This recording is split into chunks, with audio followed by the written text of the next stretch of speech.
A note on Proxima, a film nominated for the César French Oscars for Eva Green, who was nominated for a César for Best Actress in a leading role. A leading role which she has in this film, where she's Sarah, a woman selected to be an astronaut up there in space on the International Space Station for 1 year. And the the adversity, the problems experienced by her mainly, and by those in the team and in the family. She has a little daughter. That's in fact the main conflict, the idea that she has to go up there for 1 year and not see the little girl. I think she's about 5 or so.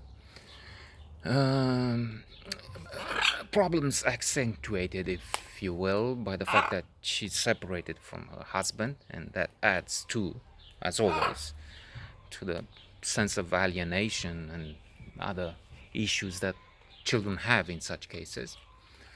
A formidable actress.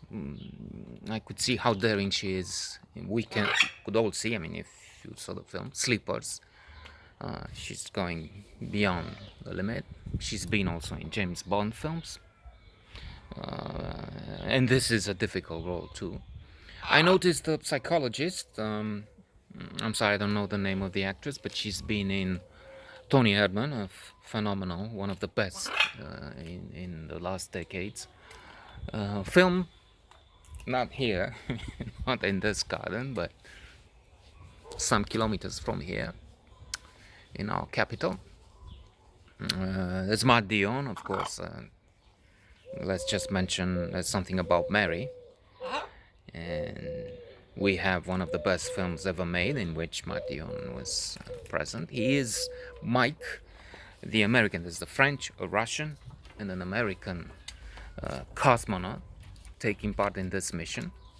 Let's change to see the other guy too, because they may be the spies. They are surely the spies of these small notes, not this guy. There's some conflict there too. There's some tension. At one point, he's suggesting to the French astronaut that she should take it easy somehow with the training. She doesn't need to push it. And I don't mean you're a space tourist. That's what you just said. She's upset, and he's proven right in a way. Even if we have to be careful. Me too. Women are able, of course, they do these things. But she has some problems during the exercise. It's mostly because of this torment, this trauma she's experiencing of separating from her daughter for such a long time. A daughter that doesn't take it so well, in the sense that, for instance, when they're communicating, she's talking German, talk French to me.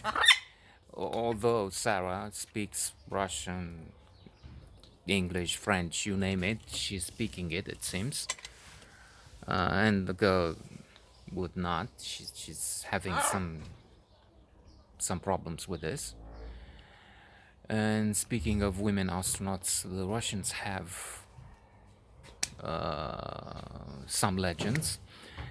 When they enter this base in Russia, they look at some paintings and this is all famous. And then you know what she did? She used some makeup but said, I need to be nice when I meet with the stars, something I quote.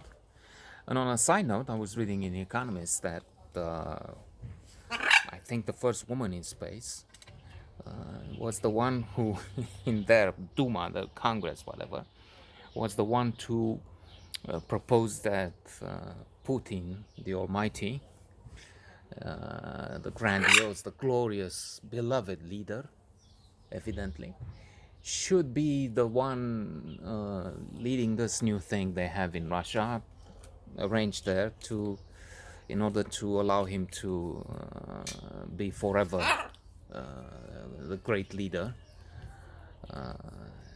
Constitution would say that he has to be out, but they found a way when they had Medvedev, uh, President Putin, Prime Minister, with the real power. Now they've thought of something else. And a cosmonaut, a woman, was the one who made the suggestion because she's so popular. Interesting film with good, with a good reception.